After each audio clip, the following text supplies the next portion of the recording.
और इसके साथ ही इस पर्वत से जब कई नदियां निकलती हैं तो उन सब में जो है बड़े बड़े बोल्डर जमा होते होंगे, छोटे छोटे जलोढ़ पंख हो जाते होंगे।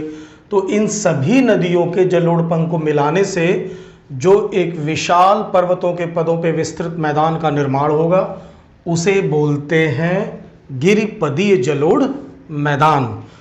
अब दोस्तों एक चीज याद रखिएगा, जब नदियां यहां से निकलती हैं, आप देख रहे हैं ये नदी है, जब नदियां यहां से निकलती हैं तो इनके गिरिपद पर या इन पर्वतों के पैरों के पास देखेंगे बड़े बड़े कंकड़ जमा हो जाते हैं। इसके पश्चात क्या होता है, नदी इन कंकड़ों के नीचे से बहती हुई प्रतीत होने लगती है। क्यों? क्योंकि नदी कंकड़ के ऊपर से तो जाएगी नहीं, तो यहां पर नदियां एक तरह से लुप्त हो जाती हैं और अलग अलग शाखाओं में जो है इसके नीचे से बहती रहती हैं। अब आप ऊपर से देखेंगे तो आपको लगेगा यहां पर नदी नहीं है, लेकिन इन कंकड़ों के नीचे से नदी बहती ही रहती है। अब इस प्रकार के नदी को बोलते हैं गुम्फित नदी। ये चीज हो गई। तो गुम्फित नदी, इस एरिया में जो नदियां नीचे से बहती हैं अनेक अनेक शाखाओं में गुम्फित नदी कहलाती हैं। यहां पर बड़े बोल्डर और छोटे छोटे कंकड़ हैं, इन्हें जलोढ़ पंख बोलते हैं। इनका आकार ऊंचाई पे शंकु आकार में होता है, जलोढ़ शंकु बोलते हैं। और इसके साथ ही आप याद रखिएगा कि ये सारी घटनाएं क्यों होती हैं, क्योंकि नदियां जब पर्वतों से मैदानी भाग में प्रवेश करती हैं और उनकी ढाल प्रवणता कम हो जाती है। और ये सब घटनाएं कब होती हैं? ये सब घटनाएं होती हैं नदी के तरुणावस्था की अंतिम अवस्था में और प्रौढ़ावस्था की प्रारंभिक अवस्था में। ये जो पूरा हमने कॉन्सेप्ट आपको अभी यहां पर बताया इस वीडियो में या इसके पहले वाले वीडियो पार्ट 2 में, जिसका लिंक जिसके डिटेल इस वीडियो के लास्ट में इंड स्क्रीन के रूप में लगा दी गई है, आप वहां पर इस वीडियो को फिनिश करके वहां पर उसको देख सकते हैं। उसके बाद फिर इस वीडियो को देखेंगे तो एक रिदम जनरेट होगा। और हमने जो ये सारा सिस्टम बताया आपको, जलोढ़ पंख, उसके बाद पंख शंकु, जलोढ़ मैदान, गुम्फित नदी, ये सारा फंक्शन, और जो तरुणावस्था की अंतिम अवस्था, प्रौढ़ा की प्रारंभिक अवस्था हुई है, ये सारी चीजें आपकी आती है भाभर प्रदेश में। तो आप देखेंगे हमने भाभर प्रदेश को पढ़ भी लिया, समझ भी लिया और यहां उसका सारा सिस्टम समझ लिया। तो उत्तर भारत के विशाल मैदान के भू आकृत विभाजन में जो भाभर प्रदेश था, उस पूरी चीजों को हमने यहां पर पढ़ा। अब आपको ध्यान रखना है कि ये जगह जो है, चूंकि ऊपर कंकड़ पत्थर ये सब है, तो ये जगह कृषि के लिए बहुत ही अनुपयुक्त है, क्योंकि यहां पर मिट्टी का बेहतर विकास नहीं हुआ रहेगा। कंकड़ पत्थर इत्यादि आपको मिलेंगे, लेकिन चूंकि यहाँ पर नीचे जल का स्रोत है, इसलिए आपको वनस्पतियां भी देखने को मिलेंगी। इस एरिया में देखा जाए कुछ प्रमुख राष्ट्रीय पार्क हैं, जैसे आपका एक हो गया, यहाँ मैं लिख दे रहा हूँ जिम कार्बेट दुधवा, राजाजी, ये सब आपने नाम सुना होगा। ये उत्तराखंड में है, हाथी अभ्यारण्य केंद्र। दुधवा आप देखेंगे ये आपका जो है उत्तर प्रदेश में है, और जिम कार्बेट भी उत्तर प्रदेश उत्तराखंड में है। तो ये राष्ट्रीय पार्क इसी भाभर प्रदेश में आते हैं, जिसके अंतर्गत हमने सारी चीज़ों को अभी पढ़ा। अब बात करते हैं तराई क्षेत्र में। तराई क्षेत्र का कॉन्सेप्ट ये है कि जब नदियाँ इस भाभर प्रदेश से आगे बढ़ती हैं तो धीरे धीरे यहाँ पर आप देखेंगे बोल्डर की मात्रा कम होती जाती है। जब ये एकदम कम हो जाएगी तो नदियां धीरे धीरे यहां पर आप देखेंगे स्थल पर आपको प्रतीत होने लगेंगी। ये देख रहे हैं, ये चीज मतलब कि यहां पर धीरे धीरे ऊपर का जो स्थलीय क्षेत्र है वो समाप्त होगा और नीचे का जलीय क्षेत्र जो है वो नदी के रूप में परिलक्षित होने लगेगा। वही चीज जो यहां से आती है। अब याद रखिएगा, यहां पर नदी या पानी और जल का संगम है, तो ऐसे क्षेत्र क्या कहलाएंगे? दलदली क्षेत्र ये होंगे, दलदली क्षेत्र होंगे। ये हम बात कर रहे हैं, अब तराई वाला सेक्शन चल रहा है आपका। तो जब नदियां भाभर प्रदेश से आगे बढ़ती हैं और भाभर प्रदेश के कंकड़ या छोटे छोटे जो पत्थर हैं ये समाप्त होने लगते हैं और नदियां ऊपर परिलक्षित होने लगती हैं या दिखाई पड़ने लगती हैं, तो ऐसे प्रदेश को हम बोलते हैं तराई क्षेत्र। अब ये तराई क्षेत्र आप देखेंगे यहाँ पर ये दलदली क्षेत्र होता है और यहाँ पर इसके अंदर पर्याप्त नमी होगी। क्या होगी? पर्याप्त नमी होगी। तो इस कंडीशन में यहां पर देखा जाए, यहां पर जब पर्याप्त नमी होगी तो वनस्पतियां भी बहुत बहुतायत में होंगी, वनस्पतियां होंगी। अब जब वनस्पतियां होंगी तो क्या होगा? यहां पर राष्ट्रीय पार्कों या इन सब का बहुत ज्यादा विस्तार होगा। तो इस तराई क्षेत्र में राष्ट्रीय पार्कों की अधिकता है। किस लिए अधिकता है? क्योंकि यहां पर जैव विविधता बहुत ज्यादा होगी, क्योंकि यहां पर नमी बहुत पर्याप्त मात्रा में होगी। अब इस कंडीशन में यहां पर देखेंगे इस पूरे सेक्टर में, तो अब यहां पर कंकड़ पत्थर भी समाप्त हो गया है, ये छोटे छोटे बारीक कण हो गए होंगे, तो यहां पर मिट्टी का विकास भी हो चुका होगा। और इस कंडीशन में यहां पर देखेंगे तो कृषि भी बहुत बेहतर तरीके से किया जाएगा। अब कृषि कैसे होगा? वनों को साफ करके होगा। वनों को साफ करेंगे, कृषि का कार्य भी करेंगे, तो खाद्य उत्पादन में तो बहुत अच्छा होगा। ऐसे फसल होंगे जो पानी ज़्यादा मांगेंगे, जिससे आपका चावल हो गया, गन्ना हो गया। लेकिन अत्यधिक निर्वनीकरण से और फसलीकरण से आप देखेंगे यहाँ पर भूमि अपरदन भी बहुत ज़्यादा होगा। तो ये सारी चीज़ें आपके तराई प्रदेश में हैं। मैं एक बार आपको बता दे रहा हूँ कि तराई प्रदेश वह क्षेत्र होता है जहां पर नदियां भाभर क्षेत्र को क्रॉस करके ऊपर दिखाई देने लगती हैं और यहां पर पानी और स्थल का एक संगम होता है, जिससे नमी युक्त दलदली क्षेत्र बन जाता है। फलस्वरूप यहां पर वनस्पतियों की बहुतायतता होती है, जैव विविधता बहुत अच्छी होती है, जिस कारण यहां पर जो है राष्ट्रीय पार्क भी बहुत अच्छे से विस्तृत हैं, मिलते रहते हैं। इसके साथ ही अगर हम इसकी बात करें, यहाँ पर अच्छी मिट्टी भी आपको मिल जाएगी ऊपर खेती करने के लिए निर्वनीकरण करके, तो यहाँ पर कृषि भी बहुत अच्छा होगा। लेकिन यहाँ पर ऐसी कृषि होगी जहाँ पर जो आपका है, जिसके लिए पानी की अधिक आवश्यकता हो, जैसे आपका चावल हो। और इसके साथ ही अत्यधिक कृषि से यहाँ पर निर्वनीकरण भी होगा। निर्वनीकरण मतलब कि वनों को नष्ट करके खेती योग्य बनाना। फलस्वरूप यहाँ पर भूमि अपरदन भी काफ़ी ज़्यादा मात्रा में हुआ है। अब आप एक विशेष चीज़ ध्यान दीजिएगा कि निर्वनीकरण, मैं इसी सेक्टर की बात कर रहा हूँ, ये आपका जो तराई प्रदेश है ये वाले पोर्शन की बात कर रहा हूँ। ये तराई क्षेत्र भारत का एकमात्र ऐसा क्षेत्र है जहाँ की मिट्टियों में नाइट्रोजन की अधिकता मिलती है। क्लियर? तो तराई क्षेत्र भारत की एकमात्र ऐसी मिट्टी यहाँ पर जो पाई जाती है, उसमें आपके अधिकता किसके मिलेगी? नाइट्रोजन की। और साथ में यहाँ की मिट्टियों में ह्यूमस की अधिकता होगी। ह्यूमस अर्थात कार्बनिक तत्वों की अधिकता होगी, ह्यूमस की अधिकता होगी। इसका कारण क्या है?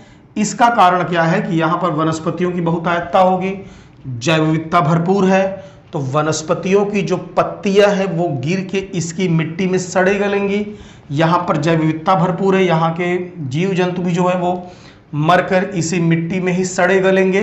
तो फलस्वरूप इसकी मिट्टी में इन कार्बनिक तत्वों की अधिकता हो जाएगी और इस प्रकार ये ह्यूमस के रूप में, ह्यूमस मिट्टी के रूप में जाने जाएंगे। तो ये आपका जो है पूरा भाभर और तराई क्षेत्र का बहुत अच्छे से कॉन्सेप्ट मैंने आपको बता दिया, सारी चीज़ें। और इसके बाद इस फिगर को हम इरेज करते हैं और इसके बाद हम इसको एक यूपी का मैप बनाते हैं या फिर इंडिया के नॉर्थ वाले पोर्शन का मैप बनाते हैं और देखते हैं कि इन क्षेत्रों का विस्तार कहाँ तक है। और इस विस्तार के बाद हम सीधे आ जाते हैं मैदानी क्षेत्रों में, खादर प्रदेश और बांगर प्रदेश में। तो सबसे पहले हम इस फिगर को इरेज करते हैं, जो कि आप देख रहे होंगे फिगर ये इरेज हो गया होगा। तो दोस्तों फिगर इरेज होने के बाद इस पे हम उस एरिया का फिगर बनाते हैं, मैप बनाते हैं, जिसको हमें इंडिकेशन करना है। तो आप देखिए ये आपका उत्तराखंड हो गया, ये उत्तर प्रदेश वाला पोर्शन हो गया, और ये देखेंगे आप नेपाल हो गया, ये सारी चीज़ें हैं। ठीक है, तो अगर हम बात करें भाबर प्रदेश का, तो भाबर प्रदेश आपका ये वाला पोर्शन देख रहे हैं, ये वाला पोर्शन जो है ये पूरा भाबर प्रदेश है। देखिए भाबर प्रदेश, भाबर प्रदेश, ये सब यहाँ ये सब आ जाएगा भाबर प्रदेश। अब अगर तराई क्षेत्र की बात करें तो आप ये पोर्शन देखेंगे, ये पूरा पोर्शन,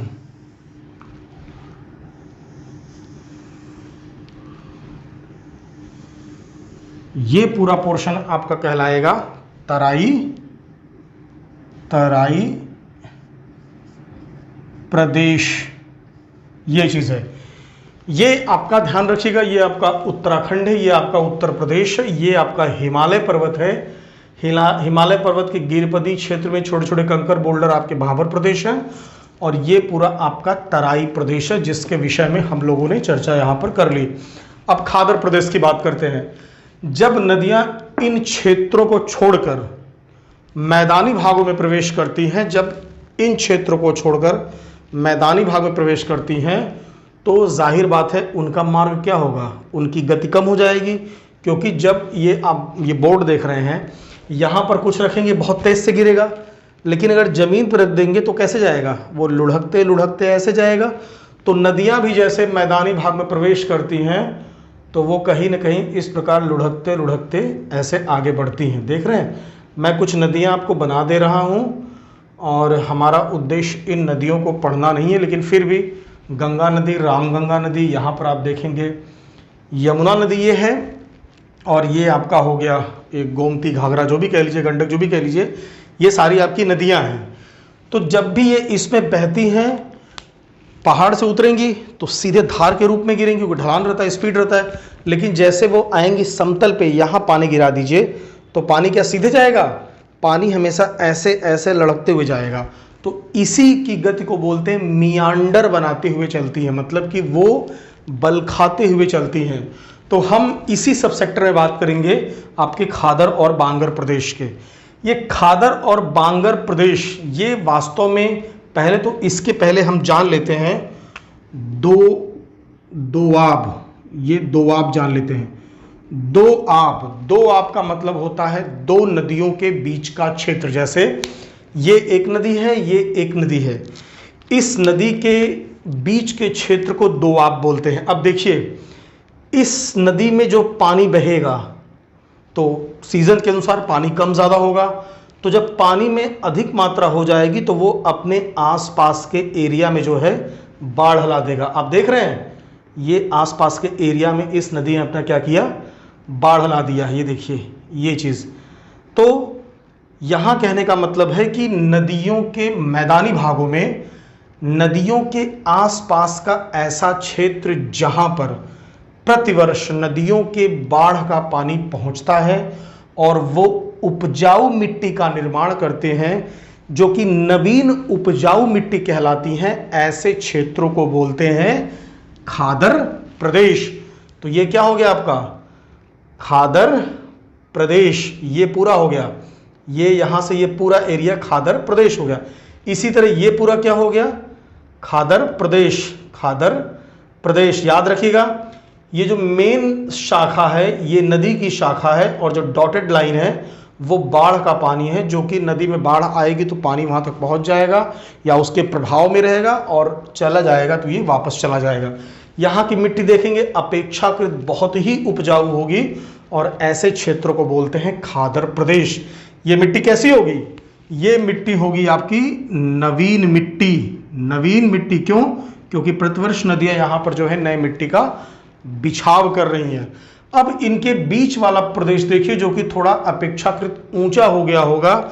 इन क्षेत्रों में क्या नदियां पानी, अपने बाढ़ का पानी पहुंचा पाएंगी, नहीं पहुंचा पाएंगी, या फिर 5-10 वर्षों में कभी कभी जब बाढ़ आएगा तो कुछ क्षेत्रों में यहाँ पर हो सकता है पानी पहुँच जाए। इन ऊंचे स्थानों को बोलते हैं जहाँ प्रतिवर्ष नदियाँ नवीन मिट्टी का बिछाव नहीं कर पाती हैं और ये पुरानी उपजाऊ मिट्टियाँ ही बचती हैं। इसे क्या बोलते हैं? बांगर प्रदेश। तो ये है दो नदियों के बीच का ऐसा क्षेत्र जहाँ पर प्रतिवर्ष नदियाँ अपने बाढ़ का पानी ले आती हैं और उपजाऊ मिट्टी का निर्माण करती हैं, जिससे नवीन मृदा का निर्माण हो जाता है। तो ऐसे क्षेत्र को बोलते हैं खादर प्रदेश। और दो नदियों के बीच का ऐसा ऊंचा भाग जहां नदियों के बाढ़ का पानी प्रतिवर्ष नहीं पहुंच पाता है और वे नई मिट्टी का निर्माण नहीं कर पाते हैं, ऐसे क्षेत्र को बांगर प्रदेश बोलते हैं। याद रखिएगा, इस तराई, ये जो आपका खादर प्रदेश है, इसको एक और नाम देते हैं कछारी क्षेत्र। कछारी क्षेत्र, नदी का कछार आपने सुना होगा कि जहां पर नदी का पानी बराबर आता जाता रहता है, यहां पर एक और नाम लिख देते हैं कछारी प्रदेश। कछारी प्रदेश। अब याद रखिएगा, यहां की जो मिट्टी होगी वो क्या होगी? इसमें चूने की प्रधानता होगी और इसे स्थानीय भाषा में जो बोलते हैं वो मैं यहां नाम लिख देता हूं, यहां बोलते हैं रेह या कल्लर। इसका मतलब हुआ कि सफ़ेद चूने से निर्मित, जो उसमें सफ़ेद चूना मिट्टी में रहेगा उसकी उपजाऊता कम रहेगी, इसे रेह कल्लर बोलते हैं। बांगर प्रदेश में एक और आता है क्षेत्र भूड़।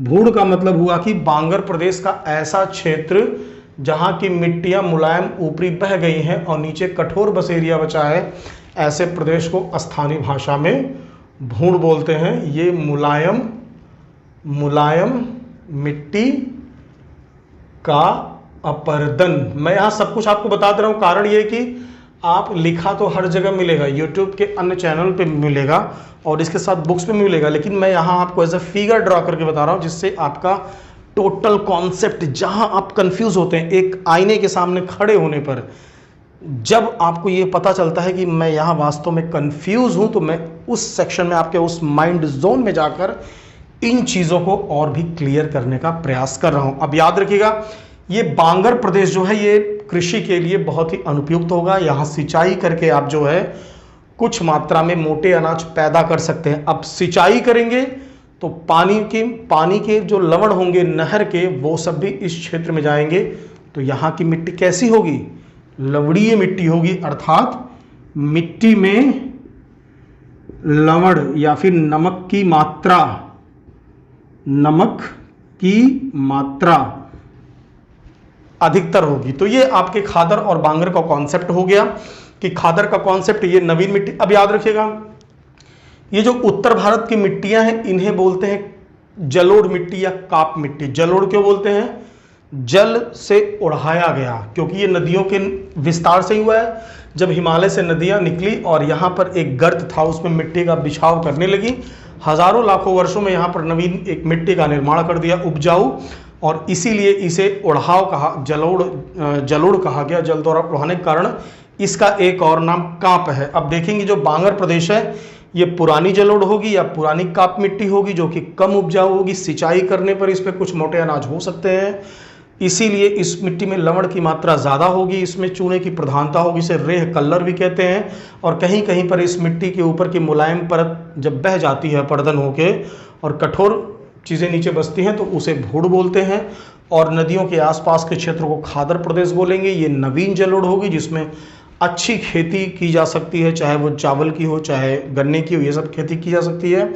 तो ये नदियों के संबंध में आपका खादर और बांगर का कॉन्सेप्ट था।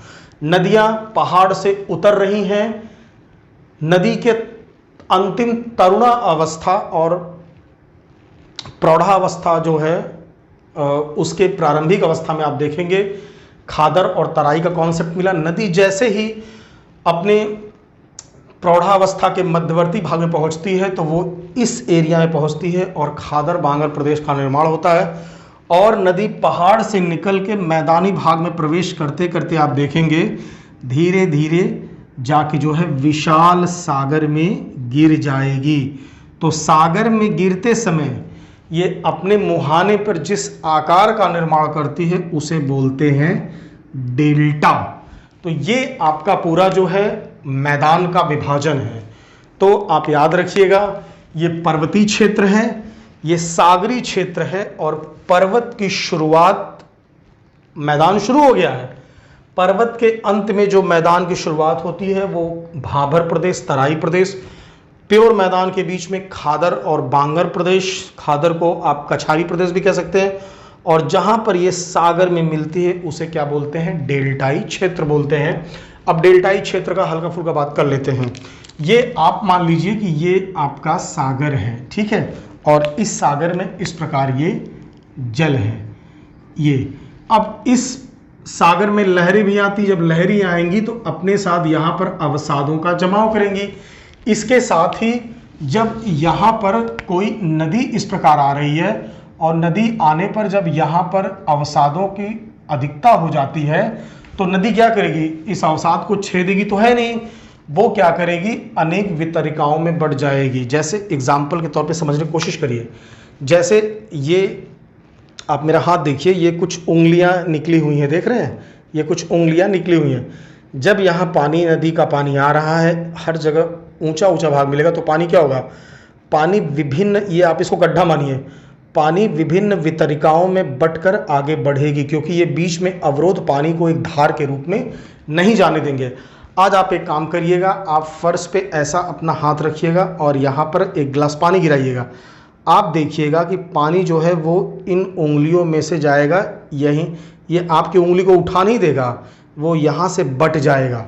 तो जब इस तरह कई वितरिकाओं में बटकर समुद्र के पास, देख रहे हैं, जब नदियां कई वितरिकाओं में बटकर आगे बढ़ती हैं तो ये आप देख रहे होंगे एक जो इस प्रकार के भूमि का निर्माण होता है उसे डेल्टा कहते हैं। इसे और अच्छे समझने के लिए हम यहाँ पर इस फिगर को थोड़ा इरेज कर लेते हैं और फिर इस चीज़ को समझने का प्रयास करते हैं, डेल्टा को बहुत शॉर्ट में।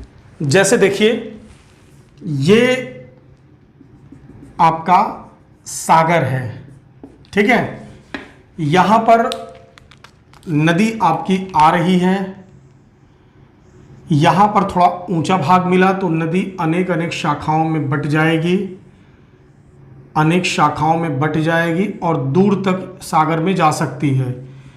ये सागर की लहरें हैं।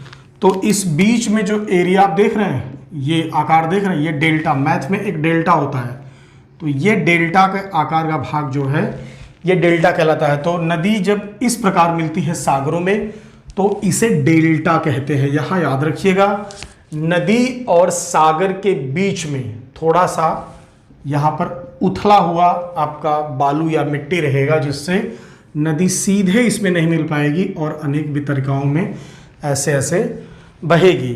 तो उस कंडीशन में इसे डेल्टा कहते हैं। इसी डेल्टा की तरह एक भाग होता है एस्चुअरी, जहां के नदियां वितरिकाओं में ना बटकर सीधे इसमें मिल जाती हैं, उसे एस्चुअरी कहते हैं। वो सब बातें हम नदियों वाले सेक्शन में आराम से करेंगे। तो आपका ये भाबर प्रदेश हो गया, तराई प्रदेश हो गया, खादर प्रदेश हो गया, बांगर और डेल्टा प्रदेश हो गया। ये जो सारा कॉन्सेप्ट मैंने आपको बताया, ये भारत के उत्तर के विशाल मैदान से संबंधित है।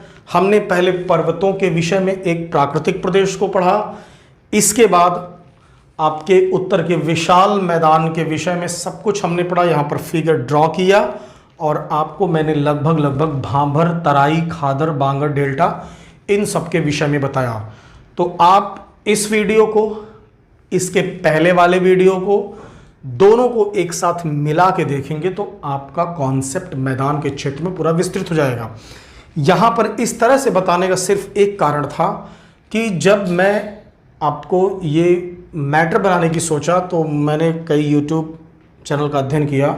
तो मैं किसी की बुराई नहीं बात कर रहा हूँ, मैं बता रहा हूँ एक अपना एक परसेप्शन, एक अपना दृष्टिकोण बता रहा हूँ आपको।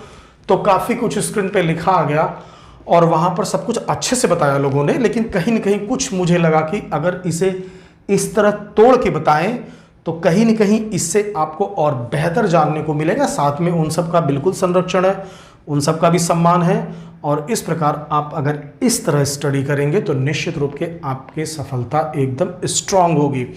तो सब कुछ एकदम क्लियर बता दिया गया, आपको अच्छे से पढ़ना है और आप इस चैनल पे सारे वीडियोस को देखिए तो आपको लगेगा कि बहुत स्ट्रांगली यहाँ पर सारी चीज़ें बताई जा रही हैं। और इसके साथ ही कुछ भी आपको लगता है कहीं कुछ कमी या कुछ प्रॉब्लम या कुछ सुधार या फिर आपको कुछ समझ में नहीं आया है तो नीचे कमेंट सेक्शन में कमेंट करिएगा, निश्चित रूप से उसे और बेहतर करने का प्रयास किया जाएगा। साथ में चैनल को आप सब्सक्राइब करिए, इसको लाइक करिए, शेयर करिए और जो भी आपके कॉम्पिटिटर्स हैं, पढ़ने वाले स्टूडेंट्स हैं, उन्हें भी रिकमेंड करिए जिससे इस चैनल को और ग्रो किया जा सके और आप तक सभी चीज़ों से रिलेटेड मुद्दे को बहुत आसानी से रखा जा सके। इसके साथ आप चैनल पे बने रहिए और देखते रहिए सृजन सिविल सर्विसेज। धन्यवाद।